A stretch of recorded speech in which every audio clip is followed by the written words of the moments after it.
नमस्कार दोस्तों। एसएफसी समस्तीपुर के द्वारा कंडक्ट कराए गए वीकली टेस्ट नंबर 124 के मैथ्स के सॉल्यूशन में आप सभी का स्वागत है। इस क्लास में हम दिनांक 1 मार्च 2026 को कंडक्ट हुए वीकली टेस्ट के मैथ्स के सॉल्यूशंस को देखेंगे। कई क्लास की शुरुआत करते हैं। क्वेश्चन नंबर 14, यहाँ पर 9:12 = 12:x और 48:42 और 42:y दिया हुआ है। हमसे इसका मान पूछा गया है। यहाँ x बराबर क्या होगा, देखिए इसको हम क्या लिख सकते हैं, 9/12 इज इक्वल टू 12/x। तो x इक्वल टू क्या हो जाएगा 12, ये नीचे वाला 12 इधर जाके गुना हो जाएगा बटे 9, 3 से 1 कटेगा 3 बार में, 3 से 4 बार में, 3 से 1 कटेगा 4 बार में, इक्वल टू 16। x बराबर कितना हो गया 16। इसी तरह y बराबर क्या हो जाएगा 42 गुना 42, जो दोनों बीच वाले आपस में गुना हो जाएंगे और जो स्टार्टिंग में है उससे डिवाइड हो जाएगा। 14 से कटेगा 2 टाइम में, 14 से कटेगा 3 टाइम में, 2 से कटेगा 21 टाइम में, 21 दिया 63। हमसे पूछा क्या गया 2x प्लस y। x का मान कितना आया 16, तो 16 रख देते हैं, प्लस y का मान कितना आया 63 रख देते हैं। कितना आ गया 32 प्लस 63। दोनों को जोड़ेंगे तो 60 और 30 90 और 2 और 3 5 95। दोस्तों यदि आपको क्लास पसंद आए तो इसे लाइक और शेयर जरूर करें, और साथ ही साथ यदि आप चैनल में फर्स्ट टाइम विजिट किए हैं तो इसे सब्सक्राइब करना ना भूलें। नेक्स्ट क्वेश्चन नंबर 26, एक परिमेय संख्या के व्युत्क्रम का 10 गुना 17 के व्युत्क्रम का 6 गुना के बराबर है। तो परिमेय संख्या क्या है, हम परिमेय संख्या x/y मान लेते हैं, तो इसका व्युत्क्रम क्या हो जाएगा y/x। इसका 10 गुना, प्रश्न के अनुसार इसका 10 गुना जो है 17 के व्युत्क्रम, 17 का व्युत्क्रम क्या हो जाएगा 1/17 रेसिप्रोकल इंटू 6। ये दोनों आपस में बराबर है क्वेश्चन के अनुसार। 2 से कट रहा है 3 बार में, 2 से कट रहा है 5 बार में, तो y/x इक्वल टू क्या आ गया 5 नीचे आ जाएगा, 3 ऊपर रह जाएगा, 17 × 5 = 85 हो जाएगा। यह क्या आया रेसिप्रोकल। तो x/y इक्वल टू क्या हो जाएगा इसका रिवर्स, इसका मतलब क्या होगा 85/3 जो होगा राइट आंसर होगा। नेक्स्ट क्वेश्चन नंबर 29, पहली संख्या का 12.5% दूसरी संख्या का 37.5% के बराबर है। यदि पहली संख्या से दूसरी संख्या को घटा दी जाए तो परिणाम 1428 प्राप्त होता है। दोनों संख्याओं का योगफल क्या होगा।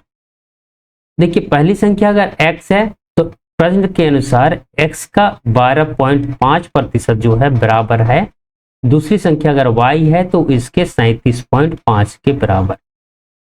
प्रतिशत से प्रतिशत कटेगा, 12.5 से यह 3 बार में कट जाएगा, तो x अनुपात y इज इक्वल टू क्या आया 3:1। अब पहली संख्या से दूसरी संख्या को घटा दी जाए, मतलब इससे इसको घटा दिया जाए तो क्या हमको प्राप्त हो रहा है 2 यूनिट, और यही प्रश्न में कितना दिया है 1428। पूछा क्या है दोनों संख्याओं का योग, तो 3 और 1 को जोड़ेंगे कितना आ जाएगा 4 यूनिट आ जाएगा। ये कितना गुना हुआ इंटू 2, तो इधर भी इंटू 2 कर देंगे, 28 दूनी 56 और 14 दूनी 28। इस ऑप्शन में है ऑप्शन ए में। नेक्स्ट क्वेश्चन नंबर 30, 30 रुपए में 50 की दर से आम बेचने पर व्यक्ति को 10% की हानि होती है। 20% का लाभ प्राप्त करने के लिए उसे 28 रुपए में कितने आम बेचने होंगे। हम क्या करते हैं 50 आम का सीपी 100 मान लेते हैं, ठीक है 100 यूनिट मान लेते हैं इसको हम, ठीक है। तो 10% का हानि पे बेच रहा है ना, तो एसपी क्या हो जाएगा, इस 50 आम का एसपी क्या हो जाएगा, इस 100 यूनिट को हम जो माने हैं सीपी माने हैं उसका 90%, 100 से 100 कटेगा इक्वल टू क्या है क्या 90 यूनिट। अब प्रश्न के अनुसार क्या है, ये 90 यूनिट जो है इक्वल टू 30 रुपीज है, ठीक है, क्योंकि 30 रुपया में यूनिट बेच रहे हैं हमको। अब 20% का लाभ हमको कमाना है, ठीक है 20% का लाभ कमाना है, तो इस 100 यूनिट को की जगह हमको कितना प्राप्त करना पड़ेगा, एसपी कितना रहना होगा इस केस में, तो 120%, इससे कट जाएगा इक्वल टू 120 यूनिट। तो 120 यूनिट इक्वल टू कितना हो जाएगा 30/90 गुने 120। 30 से यह कटेगा 3 बार में, इससे यह कटा 40, यानी कि 40 रुपया क्या होना चाहिए था, एसपी होना चाहिए था 20% लाभ कमाने के लिए। अगर 50 आम ही बेचा जाता तो देखिए 40 रुपया में 50 आम बेचने पर हमको लाभ हो रहा है 20% का। प्रश्न के अनुसार क्या 28 रुपया में बेचना है ना, 28 रुपये में कितने आम बेचना है पूछ रहा है ना। तो 28 रुपये में कितना, 50/40 गुने 28, यही रिक्वायर्ड आंसर दे देगा। 0 से 0 कटेगा, इससे ये 7 टाइम में 7 बचे 35 आम बेचना होगा। Next question, question number 31। 4 वर्ष में एक राशि पर साधारण ब्याज से 40% की वृद्धि हुई थी, 3 वर्ष में उसी दर से 6000 रुपये का चक्रवृद्धि ब्याज क्या होगा। ठीक है, 4 वर्ष में साधारण ब्याज के दर से 40% का वृद्धि हो रहा है। 4 वर्ष में कितना वृद्धि हो रहा है, 40%। तो 1 वर्ष में कितना होगा, 40/4 इज इक्वल टू 10%, यानी कि आर कितना आ गया, दर कितना आ गया, 10%। हमसे क्या पूछा गया, सीआई कितने वर्षों का, 3 वर्षों का, और दर कितना है, 10%। अगर दर 10% होता है और हमको 3 वर्ष का सीआई निकालना होता है, तो सीआई का प्रतिशत कितना हो जाता है, इक्विवेलेंट जो एकल प्रतिशत कितना हो जाता है, 33.1%। ठीक है, अगर आपको याद है तो ठीक है, आपका क्वेश्चन डायरेक्टली बन गया 6000 गुने 33.1/100। इस पॉइंट को हटाएंगे तो 1 जीरो वहां से कटेगा, 2 जीरो से 2 जीरो कटेगा, 6 का 6, 6 18 के 8, हाथ में 1, 6 18 1 19, 1986 रुपया जो होगा राइट आंसर होगा। और अगर याद नहीं है तो अब देखिए, पहला वर्ष में ब्याज 10 आएगा, दूसरे वर्ष में 10, और 10 का 10% 1 हो जाएगा, तीसरे वर्ष में भी 10, और इस 20 का 10% कितना हो जाएगा, 20 का 10 और 10 इन दोनों को जोड़ेंगे तो 20 हो जाएगा, 20 का 10% कितना आ गया, 2।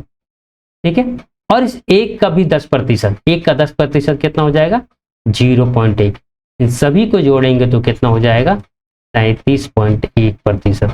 इसी को मैं डायरेक्टली यहां लिख दिया था। Next question, question number 47। R और एस के बीच हुए एक चुनाव में आर एस के पक्ष में डाले गए मतों के 1/4 मतों से चुनाव जीत जाता है। कोई भी मत अवैध नहीं है। आर के पक्ष में कुल मतों का प्रतिशत मतदान कितना है। देखिए, चुनाव में 2 ही कैंडिडेट है, आर और एस। अगर एस को 4 वोट मिल रहे हैं तो आर को कितना मिल रहा है, 5। देखिए यहां पर एस को मैं 4 माना हूं और 1/4 मत से आर जीत जा रहा है, यानी कि आर को 5/4 मिल रहा है। 4 से 4 कटेगा तो आर को कितना मिलना चाहिए, 5। ठीक है, बस क्वेश्चन में कुछ है नहीं, क्वेश्चन सॉल्व हो गया। आर को कितना प्रतिशत मत मिल रहा है पूछ रहा है, आर को कितना मत मिला है, 5। कितना में, तो 5 और 4 जोड़ दीजिए, कितना गया, 9 गुने 100 इक्वल टू 500/9। 9 से 9 पचे 45, 5 बचेगा, 0 50 फिर हो जाएगा, फिर 9 पचे 45 हो जाएगा, 55 पॉइंट समथिंग, 55.555, यानी कि 5 और 6। Next question, question number 50। 160 metre और 140 मीटर लंबी 2 ट्रेनें 100 किलोमीटर प्रति घंटा और 130 किलोमीटर प्रति घंटा की चाल से एक ही दिशा में चल रही हैं। पीछे से आ रही तेज रेल वाली ट्रेन दूसरी ट्रेन को पूर्ण रूप से पार करने में कितना समय, मिनट में पूछ रहा है, ध्यान देंगे यहाँ मिनट में पूछ रहा है। देखिए यहाँ 2 ट्रेन है, एक ट्रेन दूसरा ट्रेन, दोनों ट्रेन एक ही दिशा में चल रही है। पहला का लंबाई कितना है, 160 मीटर, दूसरा का 140 मीटर। देखिए क्या होगा, एक ट्रेन यहां पर है, दूसरा ट्रेन यहां पर है, धीमा वाला आगे होगा 100 किलोमीटर पर घंटा वाला, और तेज वाला पीछे है प्रश्न के अनुसार। ठीक है, तेज वाला का लंबाई कितना है, 140 मीटर, और स्लो वाला का 160 मीटर। जब पीछे वाला तेज वाला रेलगाड़ी स्लो वाला रेलगाड़ी को पार करेगा तो कुल दूरी कितना तय करेगा, तो 160 प्लस 140, यानी कि डी डिस्टेंस इक्वल टू कितना कवर करना पड़ेगा, 140 और 160 is equal to 300 metre. Relative speed क्या होगा, किस स्पीड से स्पीड तेज वाला जो रेलगाड़ी है वह स्लो वाले रेलगाड़ी को, धीमी रेलगाड़ी को पार करेगा, तो वो क्या होगा, relative speed equal to 130 minus 100 equal to 30 kilometre पर आवर। ये मीटर में है, ये किलोमीटर में है, तो इसको भी हम क्या करेंगे, मीटर पर सेकंड में चेंज कर देंगे। तो 5/18 से गुना कर देंगे, हमको टाइम अब निकल जाएगा। यहाँ से टाइम क्या हो जाएगा, 300/30 गुने 5 और 18 ऊपर चला जाएगा। ठीक है, यहां से ये लिखे हैं हम, से कट जाएगा कितने बार में, 10 बार में। ठीक है, इससे कटेगा 2 बार में, 18 दूनी 36 सेकेंड आ गया। जैसे ये टिक किए आपका आंसर गलत हो गया, क्यों, क्योंकि ये आंसर जो आया है सेकंड में आया है, हमको आंसर किस में चाहिए, मिनट में। मिनट में क्या करेंगे, तो 60 से भाग दे देंगे, 6 छक 36, 6 से 10 पर में 6/10, यानी कि 0.6 मिनट जो होगा राइट आंसर होगा, ऑप्शन बी जो है राइट आंसर होगा। Next question, question number 64। एक बॉक्स में 6:7:8 के अनुपात में 3 अलग अलग प्रकार के पुराने सिक्के हैं। पुराने सिक्के के मूल्य क्रमशः 1 रुपया, 5 रुपया और 10 रुपया है। यदि बॉक्स में सिक्के का कुल रुपए 847 रुपया है तो 10 के सिक्कों की संख्या ज्ञात कीजिए। देखिए, सिक्कों का जो अनुपात है वो क्या है, 6:7:8। 6 जो है 1 रुपये वाले सिक्कों की संख्या है, अनुपात है। 7 जो है 5 रुपये वाले सिक्कों का, और 8 जो है 10 रुपये वाले सिक्कों का। इन दोनों को आपस में गुना करेंगे तो जो भी बॉक्स है इसमें जो मूल्य होगा 1 रुपये के सिक्के का, 5 रुपये के सिक्के का, 10 रुपये के सिक्के का, उनका अनुपात निकल जाएगा। 6 गुना 1 6, 7 गुने 5 35, 8 गुने 10 80। ठीक है, यह अनुपात क्या आ गया, इनके मूल्यों का अनुपात आ गया। इन सभी को जोड़िए, 80 30 110 और 4 और 5 11, कितना आ गया, 121 यूनिट। यही दिया हुआ है हमको कितना, 847। इससे कट गया 7 बार में, तो 1 यूनिट बराबर 7 आ गया। हमसे 10 वाले सिक्कों का पूछा है, तो 10 वाले सिक्के का मूल्य कितना हुआ, 80 यूनिट, इक्वल टू 7 गुने 80 इक्वल टू 560, 7 8 56। हमको सिक्कों का संख्या पूछा, यानी कि ये 8 यूनिट जो यहाँ पर है ये निकालना है। ये निकालने के लिए क्या करेंगे, ये एक्चुअल के लिए क्या है, 8 गुने 10 यूनिट बराबर इतना है। हमको क्या चाहिए, 8 यूनिट चाहिए, 10 को यहाँ से हटाना पड़ेगा, तो 8 यूनिट इक्वल टू क्या हो गया, इससे एक कट हो जाएगा तो 56। तो 10 रुपए की जो सिक्कों की संख्या है वो क्या है, 56 है। Next question, question number 65। 5 वर्ष पहले x की आयु y की आयु से 3 गुनी थी। 10 वर्ष बाद x की आयु y की आयु से दुगुनी हो जाएगी। x का वर्तमान आयु ज्ञात कीजिए। देखिए यहाँ x है और y है। 5 वर्ष पहले, 5 वर्ष बिफोर का बात करें तो x की आयु y की आयु का 3 गुना है। ये 1 है तो ये 3 है। अब 10 वर्ष बाद, ये 5 वर्ष पहले के है, 10 वर्ष आफ्टर के बाद बात हो रहा है। x का आयु जो है दुगुना है y का आयु का, यहाँ तो कोई दिक्कत नहीं है। देखिए यहाँ डिफरेंस कर रहे हैं तो 0 आ रहा है, यहाँ डिफरेंस कर रहे हैं तो 1 आ रहा है, डिफरेंस बराबर नहीं है। डिफरेंस बराबर करने के लिए हम क्या करते हैं, इसको 2 से गुना कर देते हैं। यहाँ कितना आ जाएगा, 4 आ जाएगा, यहाँ 2 आ जाएगा। 1 गुने 2 2 होगा और 2 गुने 2 4। अब डिफरेंस देखिए तो यहाँ 4 और 3 का डिफरेंस 1, इसका भी डिफरेंस 1। अब कोई दिक्कत नहीं, डिफरेंस बराबर हो गया। ये डिफरेंस 1 जो आ रहा है 1 यूनिट इक्वल टू कितना है, देखिए ये 5 वर्ष पहले का बात हो रहा है या 10 वर्ष बाद का बात हो रहा है। डिफरेंस क्या है, ये अगर वर्तमान आयु है तो ये वाला जो केस है ये यहाँ पर कुछ है 5 वर्ष पहले, और ये वाला जो केस है ये कहीं यहाँ पर है 10 वर्ष बाद। इन दोनों को जोड़ेंगे तो 10 और 5 15 साल का बात हुआ ये। अब हमको क्वेश्चन में क्या पूछा है, x का आयु पूछा है। x का आयु 3 यूनिट है, 3 यूनिट बराबर 3 गुने 15 इक्वल टू 45 साल। ठीक है, लेकिन ये 5 वर्ष पहले का बात हुआ। ये आयु जो आया 3 यूनिट जो यहाँ पर है 5 वर्ष पहले का आयु है। अभी वर्तमान में हमको लाने के लिए क्या करना पड़ेगा, इस 45 में 5 जोड़ देना पड़ेगा, तो कितना आ गया 50 साल। Next question, question number 66। एक व्यवसाय में P Q से आधा और Q R से आधा निवेश करता है। 7,000 रुपए की मासिक आय को यदि उनके बीच साझा किया जाता है तो R का हिस्सा क्या होगा। यहाँ कौन कौन है, P है, Q है, R है। Q जो है R का आधा, अगर R 4 यूनिट लगा रहा है तो Q इसका आधा, 4 का आधा 2 यूनिट लगाएगा। अब P जो है Q का आधा, यानी कि 2 का आधा क्या हो जाएगा, 1 यूनिट लगाएगा।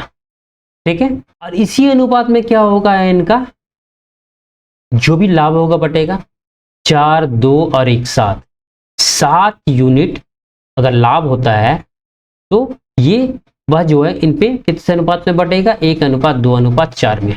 7 यूनिट बराबर कितना दिया हुआ है, 7000।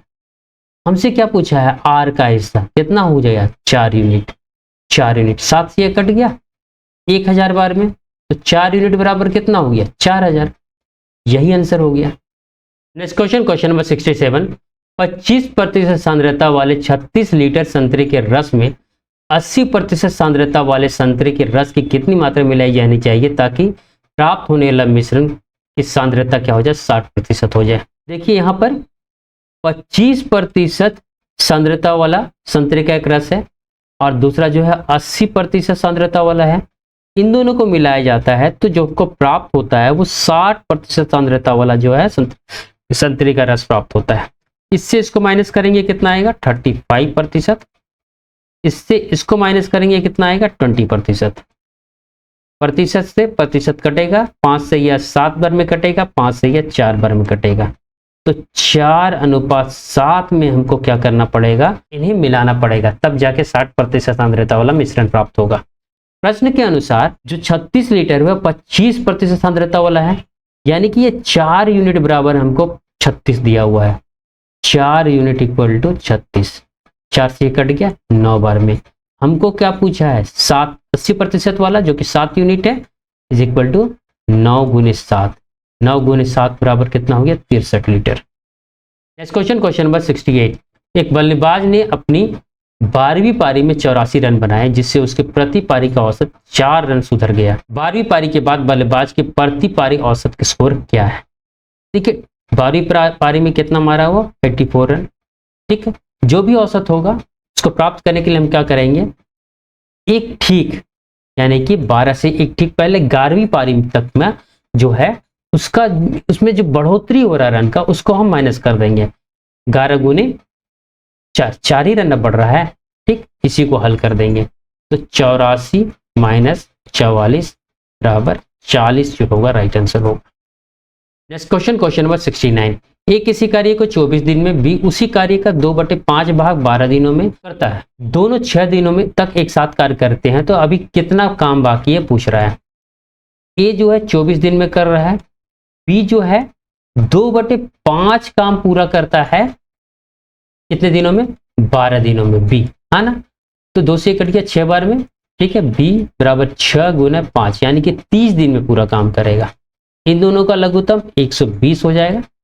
ठीक है, 120 को 24 से भाग देंगे तो कितना आएगा, 5 आएगा, और 120 को 30 से भाग देंगे तो 4 आएगा।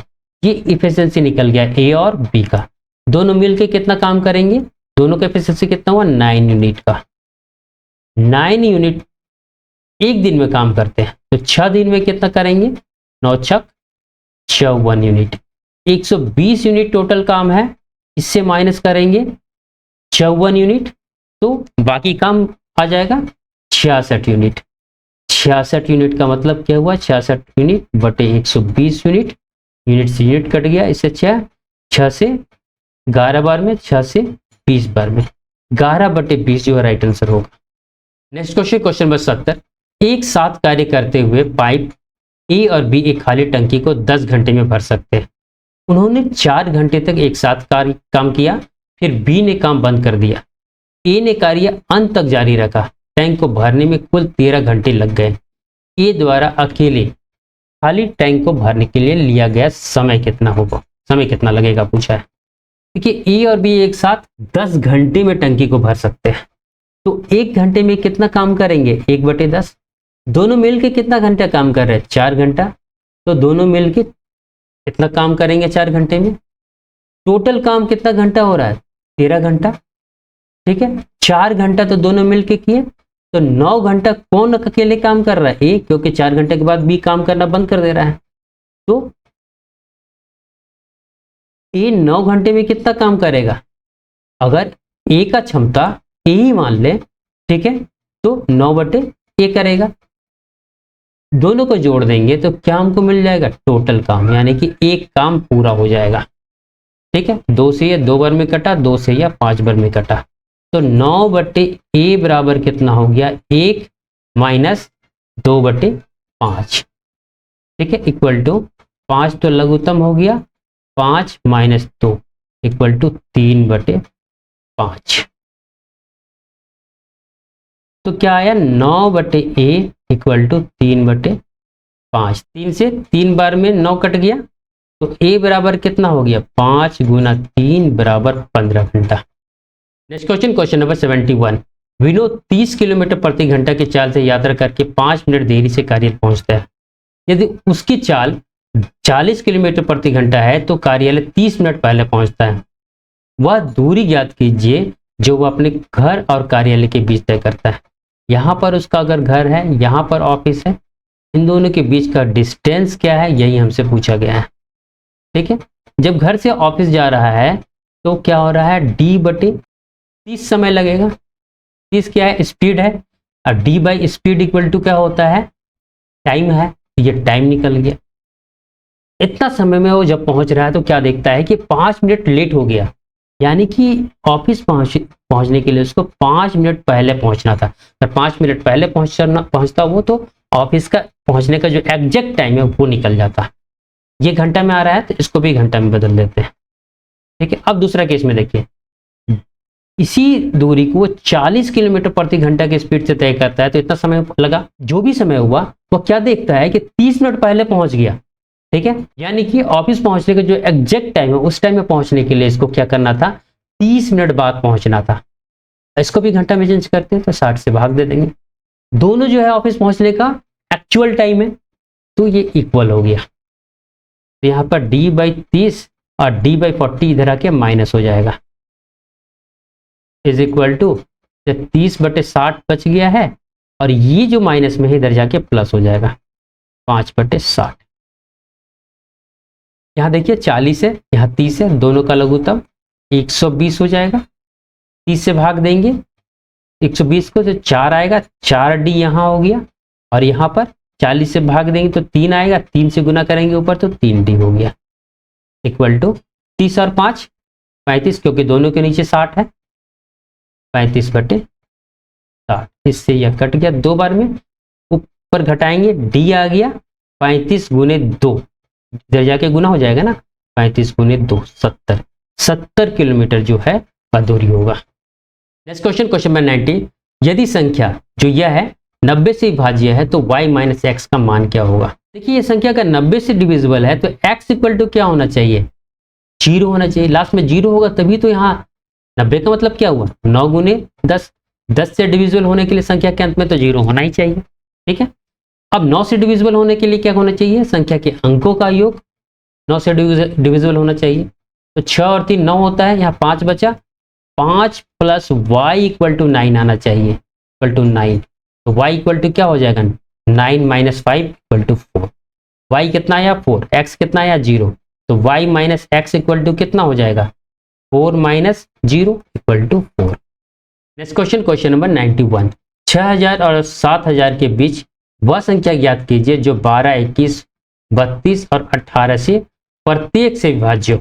यहाँ जितनी भी संख्याएं हैं सभी के सभी क्या 6000 और 7000 के बीच में है।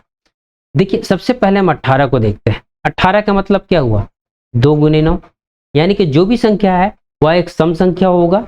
लास्ट में 8 है, 4 है, 0 है, 0 है, तो सभी 2 को देखते हैं तो डिविजिबल है। अब 9 से चेक करते हैं, अब 9 से चेक करते हैं।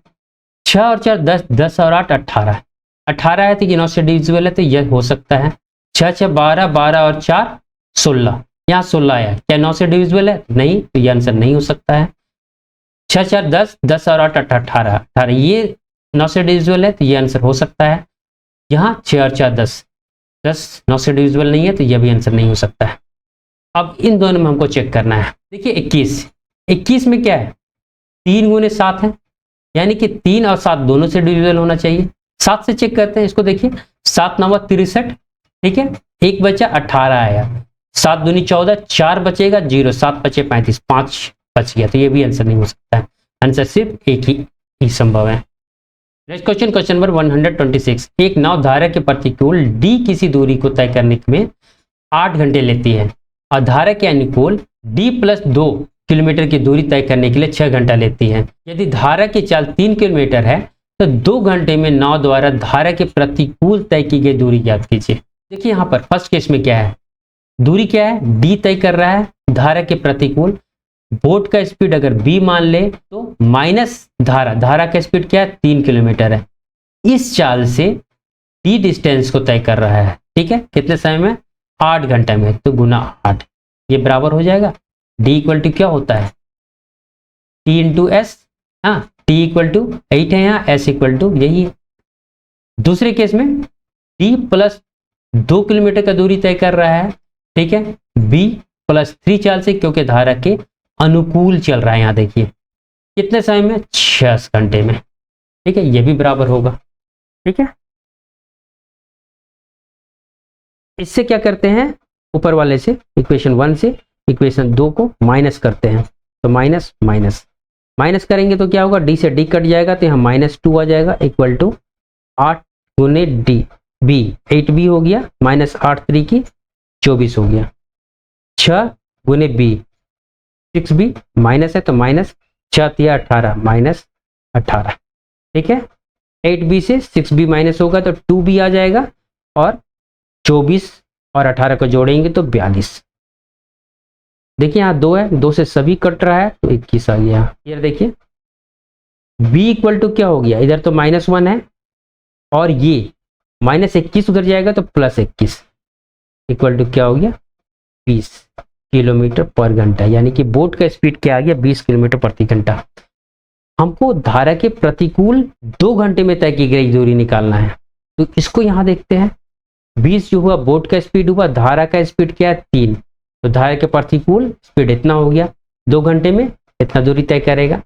20 से 3 घटाएंगे 17 आएगा, 17 गुने 2 34 kilometre. Next question, question number 127। इसको 96 से विभाजित करें तो शेषफल क्या बचेगा, पूछ रहा है। ठीक है, 97 का पावर 83, इसको अगर हम 96 से डिवाइड करें तो क्या होगा, 96 प्लस 1 आएगा ये, और इसका मतलब क्या हुआ, ये तो डिविजिबल हो ही जाएगा, जो रिमाइंडर यहां बचेगा 1 बचेगा, 1 का पावर 83 इक्वल टू 1, ठीक है। और यहाँ क्या करना है हमको, -1 करना है, तो -1 करेंगे तो क्या आ जाएगा answer, 0। Next question, question number 128। दो संख्याओं का अंतर उनके योगफल का 1/5 है। यदि उनका योगफल 45 है तो उनका लासन एलसीएम ज्ञात कीजिए। दो संख्याओं का अंतर, यदि दो संख्या x और y है तो इनका अंतर क्या है, इनका योगफल का 1/5। योगफल कितना दिया हुआ है, 45 दिया हुआ है, तो 45 का 1/5 इक्वल टू 9। यहाँ तक कोई दिक्कत नहीं है। और संख्या का योग कितना दिया हुआ है, x plus y equal to 45। इन दोनों को जोड़ देंगे तो क्या होगा, ये दोनों कट जाएगा, 2x आ जाएगा, और इधर 45 और 9 54, 2 से ये कट गया, 27 आ गया। तो y इक्वल टू क्या हो जाएगा, इक्वल टू 45, अगर x की जगह 27 रखे तो इधर जाके माइनस हो जाएगा 27, इक्वल टू 18। हमसे क्या पूछा है, लासा 27 और 18, 27 और 18 का लासा मतलब एलसीएम क्या होगा, 27 तो 18 से डिविजिबल नहीं है, तो 27 का दूसरा गुणज क्या होगा, 54 होगा। 54 18 से तो भाग जाता है, हाँ, तो 54 ही एलसीएम हो गया। Next question, question number 129। इसको सॉल्व करना है वर्ड मास के अनुसार। सबसे पहले ब्रैकेट वाला काम, अब ब्रैकेट के अंदर डिवाइड वाला, तो यहाँ डिवाइड दीजिए, 3 बार में हो गया, ठीक है। या इस ब्रैकेट में गुना होगा, ठीक है। उसके बाद डिवाइड वाला तो बाद में होगा यहाँ, क्योंकि डिवाइड करने से पहले हमको ऊपर वाला सॉल्व करना पड़ेगा। 9 सते 63, 63 और 2 65, तो 65, ठीक है। और नीचे कितना था, 13, 13 से इसको भाग देंगे तो 5, तो इस वाले भाग के लिए क्या आ जाएगा, 5 आ जाएगा, ठीक है। यहाँ क्या होगा, देखिए 4 में से 3 घटाएंगे, 1 आएगा, 1 और 1 2, 2 और 65 67, ये दोनों जुट गया। नीचे कितना आ गया, 169 इक्वल टू 72, 67 और 2 5 कितना हो गया, 72 इक्वल टू 369। 9 से कटेगा 8 बार में, 9 से कटेगा 4 बार में 36 और 1 बार में 41, 8/41 जो है राइट आंसर होगा। Next question, question number 131। देखिए यहाँ पर बढ़ते क्रम में यहाँ एक संख्या दर्शाया गया, कुछ संख्या दर्शाई गई है और इसका माध्यिका 63 है, तो x का मान पूछा गया। जो आंसर की में दिया गया है आंसर वो क्या है, 41 है। अगर हम क्वेश्चन के अनुसार बनाएंगे तो 41 नहीं आने जा रहा है, ठीक है। एक्चुअली यहाँ पर क्या होना चाहिए था, यहाँ प्लस नहीं होके यहाँ कोमा होना चाहिए था। अब कोमा होता तो अब देखिए 1 2 3 4 5 6 7 8 9 10 संख्या हो गए, 10 संख्या हो गए, मतलब 10 संख्या का जो बीच वाला संख्या होगा क्या होगा, ये दोनों आएगा, ठीक है। कौन सा, 5वां और 6ठा नंबर वाला, x और 2x + 3, और इन दोनों का माध्यिका जब निकालेंगे तो 63 होगा। x + 2x + 3/2 = कितना, 63। तो इन दोनों को जोड़ दिए, x और 2x, 3x हो गया, +3 = 63 × 2 = 126, ठीक है। 3x = क्या हो जाएगा, 126 - 3 = 123। तो x = क्या हुआ, 123/3, 3 से कट गया, 41 टाइम में 41 आ गया। Next question, question number 132। एक खोखले गोले की बाहरी त्रिज्या 4 सेंटीमीटर और आंतरिक त्रिज्या 1 सेंटीमीटर है। इस खोखले गोले का आयतन क्या होगा। गोला बोला है, गोला मतलब इस तरह, ठीक है, और एक और इस पार्ट का ऐसे हो जाएगा। अंदर वाले का त्रिज्या 1 सेंटीमीटर है और बाहर वाले का 4 सेंटीमीटर है। तो इस भाग का आयतन हमसे पूछा है। इस भाग का वॉल्यूम इक्वल टू क्या होगा, 4/3 पाई। अगर इस त्रिज्या को हम r मान ले, इस त्रिज्या को छोटा r मान ले, तो r का क्यूब माइनस r का क्यूब इज इक्वल टू 4/3। पाई तो सभी में है तो पाई को एज इट इज रहने देंगे। 4 का क्यूब हो जाएगा बड़ा R, 4 का क्यूब -1 का क्यूब। एक क्यूब -1 क्यूब का फॉर्मूला है b क्यूब का, इक्वल टू क्या होता है, a - b, और इधर a² + b² और यहाँ माइनस था तो प्लस ab, ये फार्मूला होता है। इसी फार्मूला में इसको तोड़ेंगे, पाई 4 - 1 इंटू 4 का स्क्वायर प्लस 1 का square plus ab 4 × 1 is equal to 4/3 pi into 4 से 1 घटेगा तो 3 आ जाएगा, और ये कितना आ जाएगा, 4 चौके 16 और 1 17, 17 और 4 21, 3 से 3 कट गया, 21 × 4 84 पाई centimetre cube. Next question, question number 133। एक समबाहु त्रिभुज की ऊंचाई 12 सेंटीमीटर है, त्रिभुज का परिमाप क्या होगा। समबाहु त्रिभुज का जो ऊंचाई का फॉर्मूला होता है √3/2a = h होता है।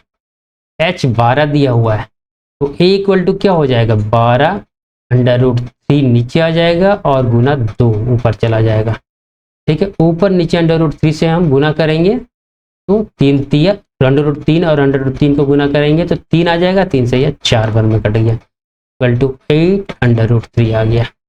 अब समबाहु त्रिभुज का जो परिमाप पेरीमीटर होता है वह क्या होता है, 3 × a इक्वल टू तो इतना आ गया है, तो 3 × 8 √3 इक्वल टू 24 √3 सेंटीमीटर।